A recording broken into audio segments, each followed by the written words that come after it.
سال کی طرح اس دفعہ پھر ہم اس ماشاءاللہ اس عیدگاہ میں سب حضور کی پاک میلاد شریف کی محفل میں حاضر ہیں اور یہاں شرکت کر رہے ہیں۔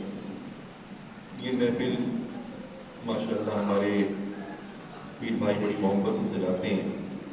جناب بشیر سنگی صاحب جو کہ بڑے ہمارے پرانے سینئر پیر بھائی ہیں اس علاقے میں اور بڑی آستانے سے والہانہ محبت کرتے ہیں، ان کا ماشاءاللہ بیٹا صدیق سعیدی وہ بھی مرید ہے، پیر بھائی ہے،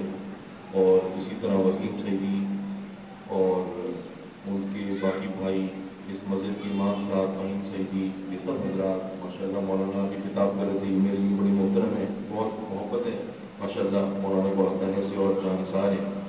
اور اتنے اہل علم ہیں۔ تو یہ حضرات آپ بڑی محبتوں سے ہمیں بلاتے ہیں، سب کے نام میں نہیں لے سکتا لیکن ماشاءاللہ سب سے ملاقات ہو رہی ہے اور آپ حضرات یہاں سب جمع ہیں، آپ کی محبتیں ہمارے ساتھ ہیں۔ میرے دوستوں بات یہ ہے کہ جو میلاد شریف کی محفل ہے یہ ہم ماشاءاللہ تربیت ہماری یہی ہوئی ہے اور ہم نے شروع سے یہی سنا ہے کہ یہ ایسی محفل ہوتی ہے کہ اس سے بڑھ کر کوئی محفل نہیں ہوتی۔ تو میلاد شریف کی محفل یہ بڑی خاص محفل ہوتی ہے اور جب ربیع الاول کا مہینہ آتا ہے حضور کے میلاد کی محفلیں وہ سج جاتی ہیں اور دھومیں ہوتی ہیں ہر جگہ میلاد شریف کی محفلوں کی۔ ان محفلوں میں ضرور آنا چاہیے اور ضرور شرکت کرنی چاہیے، ضرور حاضری دینی چاہیے۔ میرے دوستوں بات یہ ہے کہ یہ محفلیں آپ کو کیا پتا کہ یہ ہمارے لیے کتنی باعث برکت اور باعث رحمت ہوتی ہے۔ اس میں ہمیں دین بھی ملتا ہے، ہمیں دنیا بھی ملتی ہے، ہمیں ہر چیزیں اس محفل میں ملتی ہیں۔ ہماری ایمان جو سارا سال کمزور ہوا ہوتا ہے اور اس کو اصلاح کی بہت صورت ہوتی ہے، لیکن خاص طور پہ اس مہینے میں جب ہم یہ محفلیں اٹینڈ کرتے ہیں، ان میں حاضری دیتے ہیں تو ہمارا ایمان پھر سے وہ کمزور ایمان وہ جاگ جاتا ہے اور اس کے اندر حرارت آ جاتی ہے، قوت آ جاتی ہے، شدت آ جاتی ہے۔ میرے دوستو یہ میلاد کی محفلیں ہماری ایمان کو جلا بخشتی ہیں، نئی زندگی بخشتی ہیں، اس میں نئی وہ حرکت پیدا کر دیتی ہیں، مومنٹم پیدا کر دیتی ہیں، تحریک پیدا کر دیتی ہیں، اور پھر یہ ہے کہ ہمارے عقیدے کا تحفظ ہوتا ہے۔ ہم یہ میلاد شریف کے معاملے کو، اس کے فلسفے کو اور یہ سب سمجھتے ہیں، بیٹھتے ہیں، ذکر کرتے ہیں تو ہمارے عقیدے کا تحفظ ہوتا ہے، ہمارے عقیدے کی پہچان ہوتی ہے، سنیوں کی پہچان ہوتی ہے۔ تو میرے دوستو یہ اور پھر باعث اجر و ثواب ہے کہ باعث نجات ہے، یہ ہماری نجات کا ذریعہ ہے، یہ ہماری مغفرت کا ذریعہ ہے کہ میلاد کی محفل ہے۔ میلاد کی محفل میں آتے ہیں، میلاد سرکار کا میلاد مناتے ہیں تو میرے دوستو رب خوش ہوتے ہیں، ہماری مغفرت فرما دیتا ہے۔ تو یہ سب چیزیں میلاد کی محفل میں ہمیں ملتی ہیں اور پھر دین و دنیا کی بھلائیاں ہوتی ہیں۔ تو یہ نہ سوچیں کہ بس آپ یہاں بیٹھیں اور بس مسافر کیا، چاول کھانے یہاں آ گئے اور بس ایک فزیکل ایکسرسائز ہے اور بس وہ بھی ہر سال ہو جاتا ہے۔ نہیں میرے دوستو، یہ بڑی اہم محفل ہے، اس میں ایک خاص مقصد لے کر آیا کرو اور وہ مقصد یہ ہے کہ اپنے دین کی بھی اور اپنی دنیا کی بھی بھلائی ہوتی ہے اس محفل میں۔ اور یہ اس ایمان کے ساتھ آؤ گے، اس نیت کے ساتھ آؤ گے تو یہ ہو نہیں سکتا کہ سرکار مدینہ کرم نہ فرمائے تمہاری جوڑیاں نہ بن پڑ۔ تو جو آئے گا واپس جائے گا تو سرکار کی خیرات لے کر جائے گا، کیونکہ وہ حضور کا میلاد منا رہا ہے، اس محفل میں شرکت کر رہا ہے۔ تو میرے دوستو حضور خوش ہو جائیں، کرم فرما دیں اپنے گناہ کے اوپر، اپنی امتی کے اوپر، سرکار مندی کے اوپر، تو اور کیا چاہیے۔ تو یہ سرکار کی رضا بڑی چیز ہے اور سرکار میرے دوستوں نظر کرم فرما دیں تو وہ سارے معاملات ٹھیک ہو جاتے ہیں۔ اس لیے محفل بہت ضروری ہے اور میں آپ یقین مانیں اس لیے میلاد کی محفلوں میں جاتا ہوں۔ مجھے کوئی تقریر کا کوئی ایسا کوئی آپ یقین مانیں بہت شوق نہیں ہے کہ میں کوئی تقریر کوئی اتنا جادو جگاؤں، میں کوئی اتنا کوئی بہت مقرر بھی نہیں ہوں، لیکن میری جو بنیادی وجہ ہے نا تقریر کرنے کی آنے کی وہ یہی ہے کہ سرکار مدینہ کی رضا میرے پیش نظر ہوتی ہے کہ حضور کا ذکر خیر ہے، اللہ اور اللہ کے رسول کی باتیں اور حضور کا ذکر خیر ہے، حضور کی حمد و ثنا ہو رہی ہے، تو پھر اس کے وہ بخشش کا ذریعہ ہے، وہ انسان کا ذات راہ ہے، وہ آخرت کا آپ کے لیے توشہ ہے، وہ سارا ذخیرہ ہے آخرت کے لیے، دنیا کے لیے بھی۔ میرے دوستو یہ چیزیں آپ کی پیش نظر ہونی چاہیے۔ میلاد شریف کا تقدس، آداب یہ بھی ملحوظ خاطر ہونے چاہیے کہ یہ محفل منائی کیسے جائے، تو لمبے چوڑے نعرے مارنے چاہیے اور کوئی جیسے ابھی حضرت صاحب نے کہا مسافے سے پرہیز کریں، یہاں آرام ادب سے بیٹھیں، تسلی سے بیٹھیں اور باتیں سنیں، عقیدے کی اصلاح کریں۔ تو یہ ساری باتیں ہیں۔ اور ہم اب سنیوں کو چاہیے میرے دوستوں، میں تھوڑی سی بات کروں گا کہ ہمیں تھوڑا سا مینرزم کی طرف آنا چاہیے، کچھ اخلاقیات کی طرف آنا چاہیے، اور ہمیں جو ہے وہ اپنے اخلاق کو بھی نکھارنا چاہیے، تاکہ پتہ چلے کہ جو سنی ہے وہ بڑا خوش اخلاق بھی ہوتا ہے اور بڑا ویل مینرڈ بھی ہوتا ہے، اس کی شخصیت بھی بڑی نکھری بھی ہوتی ہے۔ ہمارے آقا مولا جیسا تو کسی کا خلق تھا ہی نہیں، کسی کا اخلاق تھا ہی نہیں۔ میرے دوستوں، ہم سرکار کے غلام ہیں تو وہ چیزیں ہمارے اندر جھلکنی چاہیے، ہمارا اخلاق حسنہ جو ہے اخلاق وہ اچھا ہونا چاہیے، یہ بات ہے۔ میرے دوستوں، میلاد جو ہے وہ قرآن سے بھی ثابت ہے، وہ حدیث سے بھی ثابت ہے،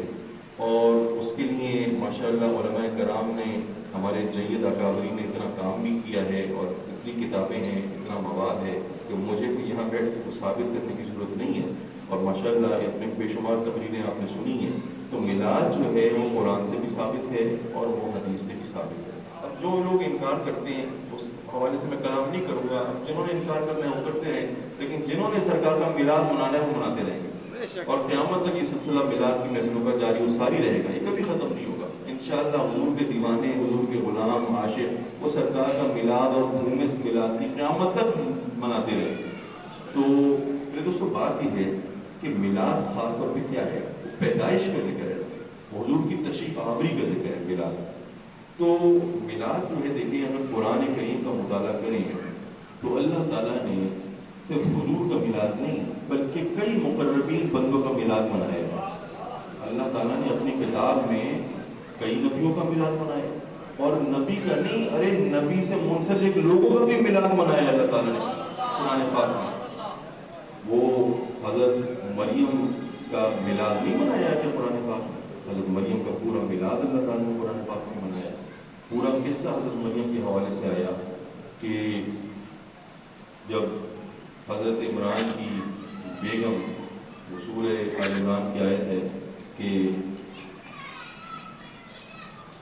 اللہ تعالیٰ نے قرآن میں فرمایا کہ حضرت عمران کی بیوی نے فرمایا کہ ربی انی نظرت لک ما فی بطنی محررا فتقبل منی، کہ عمران کی بیوی نے یاد کریں جب عمران کی بیوی نے کہا کہ ربی انی نظرت لک ما فی بطنی محررا فتقبل منی، کہ اے میرے رب جو میرے پیٹ میں ہے یہ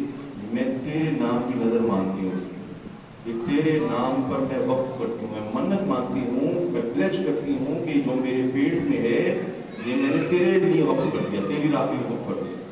یہ قرآن کی آیت ہے کہ حضرت عمران، حضرت مریم کی والدہ، حضرت عمران کی بیوی وہ یہ فرما رہی ہے، آیت ہے۔ تو فلما وضعتها قالت ربی انی وضعتها انثی، تو جب انہوں نے اس کو جنا، ان کے پیٹ سے جو باہر آیا تو وہ تو لڑکی تھی، فلما وضعتها انثی، کہ وہ تو بچی کو انہوں نے جنم دیا، بچی کو جنا، تو ان کی امید تو یہ تھی کہ بیٹا ہوگا، لڑکا ہوگا، اور پھر میں اس کو وقف کر دوں گی اللہ کی راہ میں، لیکن جب جنا تو لڑکی تھی۔ فلما وضعتها انثی، کہ جب جنا تو لڑکی تھی، تو آپ نے، اور پھر آگے آیا لمبی آیتیں، وہ آیتیں پھر وقت زیادہ ہو جائے گا، اور پھر آپ نے وَإِنِّي سَمَّيْتُهَا مریم، پھر آپ نے ان کا نام مریم رکھا، اور پھر فرمایا وَإِنِّي أُعِيذُهَا بِكَ وَذُرِّيَّتَهَا مِنَ الشَّيْطَانِ الرَّجِيمِ، کہ اے اللہ میں اس مریم کو اور اس کی اولاد کو تیری پناہ میں دیتی ہوں شیطان مردود سے، شیطان مردود کے شر سے اس مریم کو اور اس مریم کی اولاد کو تیری پناہ میں دیتی ہوں، اور تیرے لیے میں نے منت مانی ہے، تو یہ جو بچی ہے یہ تیرے لیے وقف ہے۔ تو پھر اللہ تعالیٰ نے فتقبلها ربها بقبول حسن، کہ اللہ تعالیٰ نے ان کی منت کو احسن طریقے کے ساتھ، خوبصورت طریقے کے ساتھ ان کی منت کو قبول کر لیا۔ فتقبلها ربها بقبول حسن وَأَنبَتَهَا نَبَاتًا حَسَنًا، اور پھر مریم کو اچھے طرح سے پروان چڑھایا، اس کی بڑی خوبصورت تربیت کی رب تعالیٰ نے۔ وَكَفَّلَهَا زَكَرِيَّا، اور اس کا جو کفیل تھا زکریا کو بنایا، زکریا کو اس کی کفالت میں دیا۔ حضرت زکریا جو تھے وہ حضرت مریم کے ماموں لگتے تھے، رشتے کے ماموں تھے، تو وہ نبی تھے، اور اللہ کے مقربین میں سے تھے، تو اللہ تعالیٰ نے کیا فرمایا، وَأَنبَتَهَا نَبَاتًا حَسَنًا وَكَفَّلَهَا زَكَرِيَّا، کہ اس مریم کو خوبصورت انداز میں قبول کیا اور اس کی خوبصورت انداز میں پرورش کی، اسے پروان چڑھایا، کس کے ذریعے؟ زکریا کے ذریعے، زکریا کو اس کا کفیل بنایا۔ تو میرے دوستو، حضرت زکریا جب آتے تھے نا محراب مریم میں، اور حضرت مریم کی خوراک کا، سب چیزوں کا، پرداخت کا، ان کی کھانے پینے کا خیال رکھتے تھے، تو ایسا ہوتا تھا کہ جب حضرت زکریا آتے تھے تو وہ دیکھتے تھے کہ حضرت مریم کے پاس کھانے پڑے ہوتے تھے، اور بعض اوقات روایتوں میں آیا کہ ایک دفعہ حضرت زکریا گئے کسی کام سے، تو حضرت مریم کے لیے بازار سے کھانے وانے لے لیتے تھے، سودا لیتے تھے اور لے کر آتے تھے، تو ایک دفعہ ان کو تاخیر ہو گئی، دیر ہو گئی، تو وہ کھانا نہیں لائے حضرت مریم کے لیے، تو پریشان ہو گئے، غمزدہ ہو گئے کہ میری بھانجی جو ہے وہ بھوکی بیٹھی ہوگی، بھوکی پیاسی، کوئی اسے کھانا بھی نہیں پہنچائے گا، تو اب میں کیا کروں؟ تو میں لیٹ ہو گیا، کام میں مصروف تھا، تو جب گئے تو دیکھا تو حضرت مریم کے سامنے کھانے تھے اور بے موسمی پھل تھے، تو حضرت مریم سے پوچھا، قال یا مریم انا لک ھذا، کہ یہ مریم تمہارے پاس کہاں سے آتے ہیں؟ تو حضرت مریم نے کہا، قالت من هو عند اللہ، کہ اللہ کی طرف سے میرے پاس آتے ہیں، جو سب کو کھلاتا ہے بغیر کسی حساب کتاب کے، جس کو چاہے عطا فرما دے، وہ رب ساری دنیا کا پالن ہار مجھے کھلاتا ہے،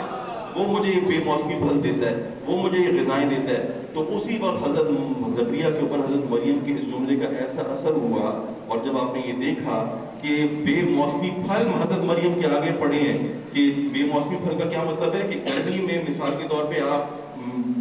یہ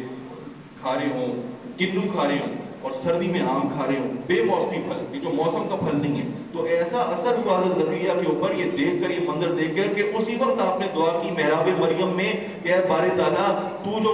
مریم کو بے موسمی پھل دیتا ہے، تو مجھے بے موسمی اولاد عطا فرما دے، کیونکہ وہ اس وقت ان کی جو عمر تھی وہ ایسی نہیں تھی، وہ ضعیف العمر ہو گئے تھے، بڑی ان کی عمر ہو گئی تھی اور اولاد نہیں تھی، تو ایسا اثر ہوا، تو آپ نے وہ دعا فرمائی کہ اے باری تعالیٰ، تو مریم کو جو بے موسمی پھل دیتا ہے، تو زکریا کو بے موسمی اولاد عطا فرما دے۔ ایسی قبول ہوئی کہ پھر اللہ تعالیٰ نے حضرت یحییٰ کی بشارت دی حضرت زکریا کو، اور پھر حضرت یحییٰ کا بھی میلاد قرآن پاک میں، اور پھر حضرت مریم کے صاحبزادے حضرت عیسیٰ کا میلاد بھی قرآن پاک میں۔ میرے دوستو، حضرت یحییٰ کا کیا میلاد ہے؟ حضرت یحییٰ کا میلاد وہ مشہور آیا ہے کہ حضرت یحییٰ جب پیدا ہوتے ہیں تو حضرت یحییٰ کے حوالے سے آیا قرآن پاک میں کہ وَالسَّلَامٌ عَلَيْهِ يَوْمَ وُلِدَ وَيَوْمَ يَمُوتُ وَيَوْمَ يُبْعَثُ حَيًّا، کہ حضرت یحییٰ فرماتے ہیں کہ سلام ہے اس دن پر جس دن میں پیدا ہوا، اور سلام ہے اس دن پر جب میری وفات ہوگی، اور سلام ہے اس دن پر میں دوبارہ سے اٹھایا جاؤں گا۔ میرے دوستو، ذرا غور کرو کہ نبی کی کیا شان ہوتی ہے، کہ سلام ہے اس دن پر کہ جب وہ پیدا ہوئے، اور سلام ہے اس دن پر جب وہ وفات ان کی ہوئی، پردہ انہوں نے فرمایا، اور اس پیدائش اور وفات کے وقفے کے درمیان جتنی ساتھ ہیں ان سب پہ سلام ہے، وہ سب ساتھ مبارک ہیں، وہ اس سے الگ نہیں ہے، کیونکہ جب پیدائش پہ سلام ہو گیا اور وفات پہ بھی سلام ہو گیا، تو بیچ پہ جتنا حصہ ہے وہ بھی تو مبارک ہوگا نا، وہ بھی تو سلام میں انکلوڈڈ ہوگا نا۔ اور پھر فرماتے ہیں، اور پھر میرے دوستوں، یہ نبی کی شان ہے کہ جب اس عالم شہود میں آیا، دنیا میں آیا، پیدائش ہوئی، تو دنیا کے لیے رحمت بن کر آیا، دنیا کے لیے سلامتی ہے، اور جب اس دنیا سے وہ دوسری دنیا میں منتقل ہو گیا نبی، تو وہ دوسری دنیا کے لیے بھی وہ رحمت بن گیا، عالم ملکوت کے لیے بھی رحمت بن گیا، عالم وہ ارواح کے لیے بھی رحمت بن گیا۔ تو میرے دوست فرماتے ہیں کہ پیدائش پہ بھی سلام، وفات پہ بھی سلام، اور دوبارہ اٹھنے پہ بھی سلام، روز محشر میں ایک نبی جو ہے وہ سلامتی ہوتا ہے، روز محشر جب قائم ہوگا اس وقت بھی نبی جو ہے وہ اس کی رحمتیں میرے دوستوں وہ سمیٹی جائیں گی۔ اسی طرح جب عیسیٰ علیہ السلام کا میلاد قرآن پاک میں منایا گیا، حضرت عیسیٰ کا کیا میلاد منایا گیا؟ حضرت عیسیٰ کے حوالے سے بھی یہی بات آئی، جیسے حضرت یحییٰ کے حوالے سے آئی کہ وَالسَّلَامُ عَلَيَّ يَوْمَ وُلِدتُّ وَيَوْمَ أَمُوتُ وَيَوْمَ أُبْعَثُ حَيًّا، کہ حضرت عیسیٰ فرماتے ہیں کہ سلام ہے جس دن میں پیدا ہوا، اور جس دن میں میری وفات ہوگی، اور جس دن میں دوبارہ اٹھایا جاؤں گا۔ تو میرے دوستو، قرآن پاک میں تو نبیوں کی پیدائش کو اللہ تعالیٰ نے سلام کا دن قرار دیا ہے، رحمت کا دن قرار دیا ہے، امن و امان کا دن اور مبارک دن قرار دیا ہے، اور اللہ تعالیٰ نے صرف نبیوں کا میلاد نہیں بنایا، ارے نبیوں کی ماؤں کا بھی میلاد قرآن پاک میں بنایا۔ تو جب اللہ تعالیٰ کو اپنی نبیوں سے اتنی محبت ہے اتنی اسے اپنے نبیوں کی ادائیں عزیز ہیں کہ وہ اپنے نبیوں کی ماؤں کی اداؤں کو بھی پیارا رکھتا ہے، عزیز رکھتا ہے، ان کا بھی میلاد مناتا ہے۔ تو سرکار مدینہ کا میلاد کیوں نہیں منانا چاہیے؟ سبحان اللہ، جو حضور اماموں کے امام ہیں، نبیوں کے نبی ہیں، ارے تمام نبیوں کے سردار ہیں، سید المرسلین ہیں، خاتم النبیین ہیں، تو ان کا میلاد کیوں نہیں منانا چاہیے؟ میرے دوستو، یہ میلاد کی محفلیں بڑی باعث اجر و ثواب ہوتی ہیں، بڑے باعث رحمت ہوتی ہیں اور باعث نجات ہوتی ہیں۔ مجھے ایک بات یاد آئی کہ میں نے کہا نا کہ یہ ہماری بخشش کا سامان کرتی ہیں یہ محفلیں، اور اللہ تعالیٰ اس کے ذریعے ہمارے گناہوں کو معاف فرماتا ہے اور ہماری نجات کا ذریعہ بنتی ہیں۔ وہ حضرت موسیٰ کے دور میں ایک بندہ تھا، بڑا گناہ گار بندہ تھا اور بڑا گناہ کرتا تھا، معصیت میں آلودہ تھا۔ تو اللہ تعالیٰ نے حضرت موسیٰ کی طرف وحی بھیجی کہ اے موسیٰ، جاؤ اور جا کے اس بندے کا، گناہ گار جو بندہ ہے، تمہارا امتی ہے، اس کا نماز جنازہ پڑھاؤ، اس کے کفن دفن کا انتظام کرو۔ جاؤ اس کا نماز جنازہ پڑھاؤ، اس کے کفن دفن کا انتظام کرو۔ حضرت موسیٰ بڑے حیران ہوئے، تو موسیٰ نے عرض کی، اے باری تعالیٰ، یہ جس بندے کا تو مجھے حکم دے رہا ہے وہ تو بڑا معصیت میں آلودہ تھا، بڑا گناہ گار بندہ تھا، وہ تو تیرا کوئی شکر گزار اور بڑا نیکوکار بندہ نہیں تھا، تیری خلاف ورزی کرتا تھا، تیری حکم عدولی کرتا تھا، سیدھے راستے پہ نہیں تھا، اس نے کتنی فساد برپا کیے، کتنے اس نے لوگوں کو تنگ کیا، اور تیرے جو حکم کے اس نے پامال کیا، تیرا تو وہ فرما بردار نہیں تھا اور تیرے حکم کو وہ پاس رکھنے والا نہیں تھا۔ تو اے باری تعالیٰ، تو مجھے کیوں حکم دے رہا ہے کہ میں اس کا نماز جنازہ پڑھاؤں، ایسے بدکار کا، ایسے گناہ گار کا، اور اس کے کفن دفن کا میں انتظام کروں؟ تو اللہ تعالیٰ نے جواب دیا، روایتوں میں آتا ہے، ہمارے اکابرین نے کتابوں میں لکھا ہے واقعہ، وہ اللہ تعالیٰ فرماتا ہے کہ اے موسیٰ، تو صحیح کہہ رہا ہے، تو میرا کلیم ہے، میرا نبی ہے، تو نے صحیح کہا کہ وہ بڑا بدکار تھا، بڑا گناہ گار تھا اور معصیت میں لتھڑا ہوا تھا، اور وہ میرے حکم عدولی کرتا تھا، میرا وہ سرکش تھا، میری باتیں اس نے نہیں مانی، لوگوں کو بڑا تنگ کیا۔ لیکن اے موسیٰ، اس کی ایک بات ایسی تھی کہ اس کی وہ جو ادا ہے وہ مجھے پسند آئی اور وہ اس کی بخشش کا سامان بن گئی ہے۔ اور وہ کیا ادا ہے اس کی؟ وہ یہ ادا ہے کہ اے موسیٰ، میں نے تجھے تورات دی ہے، تورات تیری کتاب ہے، میں نے تجھے تورات تیرے اوپر نازل کی۔ تورات میں اے موسیٰ چند جگہوں پہ، چند سطروں میں میرے حبیب کا ذکر ہے، میرے پیارے رسول نبی آخر الزماں حضرت محمد مصطفیٰ کا ذکر ہے تیری کتاب میں، تورات میں۔ تو اس بندے کی یہ عادت مبارکہ تھی کہ وہ تھا تو بڑا گناہ گار، لیکن جب تورات کھولتا تھا تو ان سطروں پر جب پہنچتا تھا جہاں پہ میرے حبیب کا ذکر تھا تو میرے حبیب کے نام کو چونتا تھا، میرے حبیب کے نام کے بوسے لیتا تھا اور اس وقت اشجاری کرتا تھا۔ تو مجھے اس کی ایسی ادا پسند آئی ہے کہ اے موسیٰ، میں نے اس کو بخش دیا، اس کی مغفرت فرما دی، اس کے گناہوں کو بخش دیا۔ تو میرے دوستو، اگر بنی اسرائیل کا ایک گناہ گار امتی، اگر وہ سرکار مدینہ کے نام کو بوسہ دے کر اپنی مغفرت کروا سکتا ہے، تو ہم سرکار کے غلام سرکار کا میلاد بنا کر اپنی مغفرت کیوں نہیں کروا سکتے؟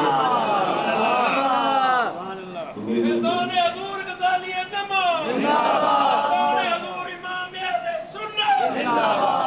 تو میرے دوستو، یہ میلاد کی محفلیں جو ہیں یہ بڑی عظیم محفلیں ہوتی ہیں،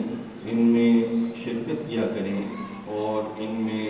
بیٹھا کریں اور سرکار کی خیرات جو ہے اس کو لینے کا انتظار کیا کریں کہ سرکار جب محفل ختم ہوگی کہ سرکار کی خیرات ملے گی، اس خیرات سے ہم اپنی جھولیوں کو بھر لیں اور دین و دنیا کی سے مالا مال ہو جائیں گے۔ میں چند باتیں کروں، میں نے جو آیت پڑھی اس حوالے سے میں نے کوئی گفتگو نہیں کی، تھوڑی سی میں ایک دو باتیں کر دوں میرے دوستوں، میں سمجھتا ہوں کہ وہ بھی ضروری بات ہے۔ بات یہ ہے کہ میں نے جو آیت پڑھی تھی تقریب کے شروع میں، وہ تھی ان الصلاۃ کانت علی المؤمنین کتابا موقوتا۔ اب یہ بڑی اہم بات ہے میرے دوستوں۔ بات یہ ہے کہ اللہ تعالیٰ اس آیت میں کیا فرماتا ہے؟ اللہ فرماتا ہے، نماز کی اہمیت کا بتاتا ہے، نماز کی اہمیت کا، کہ نماز جو ہے وہ ایک ایسی عبادت ہے کہ جب نماز کا وقت ہو جائے تو میرے دوستو سب کام چھوڑ دو، سب سے پہلے نماز پڑھو۔ نماز وقت مقررہ پر فرض کی گئی عبادت ہے، جب نماز کا وقت ہو جائے سارے کام ثانوی حیثیت اختیار کر لیتے ہیں، ان کی کوئی اہمیت نہیں ہوتی، سب سے پہلی اہمیت نماز کی ہوتی ہے۔ تو یہ میرے دوستو ہم اپنا محاسبہ کریں، یہاں میلاد کی محفل میں ہم بیٹھیں، عہد کریں کہ ہم اللہ سے دعا کریں اور عملی اس پہ کوشش کریں کہ ہم اللہ تعالیٰ ہمیں پکا سچا 5 وقت کا نمازی مسلمان بنا دیں، ہمیں پکا سچا نمازی مسلمان بنائے۔ میرے دوستو، اگر نماز پڑھو گے، نماز ہے، نماز قائم کی بھی ہے، نماز پڑھتے ہو، تو پھر میرے دوستوں دین و دنیا کی بھلائیاں ہیں. لیکن اگر نمازی نہیں ہو تو پھر میرے دوستوں پھر بات نہیں ہے. پھر سرکار نے فرمایا کہ مومن اور کافر کے درمیان تو فرق کرنے والی چیز ہی نماز ہے. جو مومن کی پہچان کا ذریعہ ہے، کافر اور مومن کے درمیان جو فرق کرتی ہے چیز وہ نماز ہے. مومن اپنی نمازوں سے پہچانا جاتا ہے کہ وہ مسلمان ہے، وہ مومن ہے. جیسے شناختی کارڈ ہوتا ہے نا، شناختی کارڈ پہ آپ کا نام لکھا ہوتا ہے، کسی اور کا بھی وہی نام ہو، کیا پتہ چلے گا کہ یہ بھی وہی بندہ ہے، یہ بھی وہی بندہ ہے. میرے دوستوں شناختی کارڈ پہ نمبر ہوتا ہے یا شناختی علامت ہوتی ہے، اس سے پتہ چلتا ہے ہاں جی وہ بندہ ہے. بھلے اگر ایک ہی نام ہوگا، ایک ہی دن کی پیدائش ہوگی مثال کے طور پہ، تو کیسا پہچانا جائے گا؟ شناختی علامت کے ذریعے پہچانا جائے گا، آئیڈینٹیفیکیشن مارک کے ذریعے پہچانا جائے گا کہ فلاں جگہ تل ہے یا فلاں جگہ نشان ہے. کس سے انسان پہچانا جاتا ہے؟ اس کے فیس سے، اس کے آئیڈینٹیفیکیشن مارک سے. تو رب العزت کے پاس جو مومنوں کے شناختی کارڈ تیار ہو رہے ہیں، اس میں سب سے پہلا جو کھانا ہے وہ نماز کا ہے.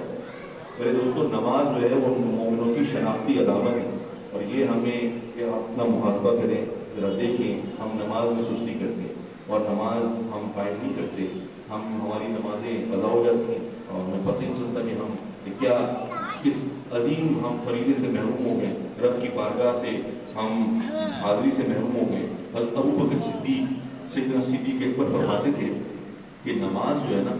وہ تو رب سے بولنے کا ذریعہ ہے، وہ تو رب سے باتیں کرنے کا ذریعہ ہے، وہ تو رب سے ہم کلام ہونے کا ذریعہ ہے. کہ جب بندہ جو ہے وہ نماز کے لیے کھڑا ہوتا ہے، اپنے رب کی دربار میں جاتا ہے، تو وہ تو گویا رب سے ہم کلام ہو رہا ہوتا ہے. یہ صدیق اکبر کا قول ہے. اور حضرت عبداللہ بن مسعود کتنے جلیل القدر صحابی ہیں میرے دوستوں، وہ فرماتے تھے کہ جب فقیر جو ہے وہ جاتا ہے اور بادشاہ کے دروازے کو کھٹکھٹاتا ہے، تو اگر جواب نہ آئے تو فقیر پھر کھٹکھٹاتا ہے. اس کی ضرورت ہوتی ہے، وہ سائل ہوتا ہے، وہ منگتا ہوتا ہے، اسے چاہیے ہوتا ہے بادشاہ سے خیرات، تو وہ کھٹکھٹاتا ہے. جواب پھر نہیں ملتا، پھر کھٹکھٹاتا ہے. لیکن اگر فقیر کھٹکھٹاتا رہے تو بادشاہ کبھی نہ کبھی تو کرم فرمائے گا نا، کبھی نہ کبھی تو دروازہ کھولے گا، کبھی نہ کبھی تو اس کی جھولیوں کو بھرے گا. تو فرماتے ہیں کہ نمازی جو ہے وہ نماز پڑھتا رہے،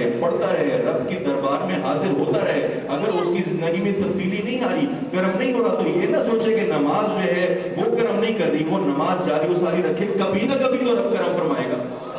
کبھی تو اس کی تبدیل بدلے گی. تو میرے دوستو یہ اس طرف آؤ اور اپنی زندگی کو مزین کرو نمازوں سے. یہ ربیع الاول کا مبارک مہینہ ہے، جہاں پہ آپ میلاد شریف کی محفلیں سجا رہے ہیں، وہاں پر آپ اپنی زندگی کو نمازوں سے بھی سجائیں. یہ بھی بڑی اہم بات ہے. میں آخری حدیث پیش کروں اور پھر میں اپنی گفتگو کو ختم کروں نماز کے حوالے سے، کہ سرکار کی احادیث بڑی ایسی حسین و جمیل ہوتی ہیں اور ہماری ایسی خوبصورت انداز میں اصلاح ہوتی ہے. حضور کی حدیث پڑھ کر سرکار کی بڑی مشہور حدیث بخاری شریف کی مجھے یاد آ رہی ہے نماز کی اہمیت کے حوالے سے، وہ سناتا جاؤں. حضور کی محفل سجی ہوئی ہے اور حضور کے صحابہ، حضور کے غلام حضور کے ارد گرد حلقہ باندھ کر بیٹھے ہوئے. حضور سوال پوچھتے ہیں. بعض اوقات سرکار کی عادت مبارکہ تھی کہ سوال و جواب کے ذریعے مسئلے کو سمجھاتے تھے، اور بعض اوقات خاموش رہ کر مسئلے کو سمجھاتے تھے. بعض اوقات علامتی زبان، فیگریٹو لینگویج یا کوئی نشان کے ذریعے اور کسی اور طریقے سے سرکار جو تھے علامتی زبان کے ذریعے، ایگزامپلس کے ذریعے، مثالوں کے ذریعے فلسفے کو آسان فرماتے تھے. تو سرکار نے سوال کیا صحابیوں سے، أَرَأَيْتُمْ لَوْ أَنَّ نَهْرًا بِبَابِ أَحَدِكُمْ يَغْتَسِلُ فِيهِ كُلَّ يَوْمٍ خَمْسًا مَا تَقُولُ ذَلِكَ يُبْقِي مِنْ دَرَنِهِ. یہ حضور نے سوال کیا. کیا حضور پوچھ رہے ہیں؟ حضور فرما رہے ہیں، اے میرے غلاموں، اے میرے صحابیوں، ذرا یہ تو بتاؤ کہ اگر تمہارے گھر کے دروازے کے باہر نہر جاری و ساری ہو، دریا روا دوا ہو، دریا بہتا ہو، اور تم اس میں دن میں 5 دفعہ نہاتے ہو، یغتسلو فیہ کل یوم 5، تمہارے گھر کے دروازے کے باہر نہر جاری و ساری ہو، روا دوا ہو، تم 5 دفعہ دن میں اس میں نہاتے ہو، ما تقولو ذالک یبقی من درنہ، تو کیا یہ ممکن ہے کہ تمہارے جسم پر کوئی غلاظت باقی رہ جائے، کوئی گندگی باقی رہ جائے؟ تو حضور کے صحابی بارگاہ رسالت میں یک زبان ہو کر عرض گزار ہوتے ہیں کہ قالوا لا یبقی من درنہ شیئا، کہ حضور یہ تو ممکن ہی نہیں ہے کہ اگر کسی کے گھر کے دروازے کے باہر دریا رواں دوا ہو، نہر جاری و ساری ہو، دن میں وہ اس میں 5 دفعہ نہاتا ہو، تو اس کے جسم کی تو سب غلاظت دور ہو جائے گی، میل کچیل دھل جائے گا، وہ صاف ہو جائے گا۔ تو سرکار جواب فرماتے ہیں فقال مثل الصلوات الخمس یمحو اللہ بها الخطایا، کہ ارے یہ جو 5 وقت کی نماز ہے یہ بھی تو جاری و ساری نہر جیسی ہے، یہ بھی تو مثل دریا ہے کہ جو تمہیں دیا گیا ہے، جب تم یہ 5 وقت کی نماز پڑھتے ہو، اس میں غوطہ لگاتے ہو تو تمہارے دلوں کا زنگ کھل جاتا ہے، تمہارے دلوں کی دنیا آباد ہو جاتی ہے، اور دلوں پہ جو گرد و غبار گناہوں کا آیا ہوا ہوتا ہے، جس سے تمہارا دل اٹا ہوا ہوتا ہے، وہ سارا چھڑ جاتا ہے، تمہارا دل جو ہے پھر سے وہ ایمان کی دولت سے پاک صاف ہو جاتا ہے۔ تو میرے دوستو، نماز کی طرف آؤ، نماز سے اپنی زندگی کو مزین کرو، تاکہ اور میلاد شریف سے اپنی زندگی کو مزین کرو، تاکہ یہ کرو گے تو پھر دیکھنا دین و دنیا کی بھلائیاں تمہارے قدموں میں ہوں گی۔ وآخر دعوانا الحمدللہ رب العالمین۔ دعا کریں اللہ تعالیٰ اپنی اور اپنے حبیب کریم کی سچی محبت بلند کرتا ہے۔ آخر دعوانا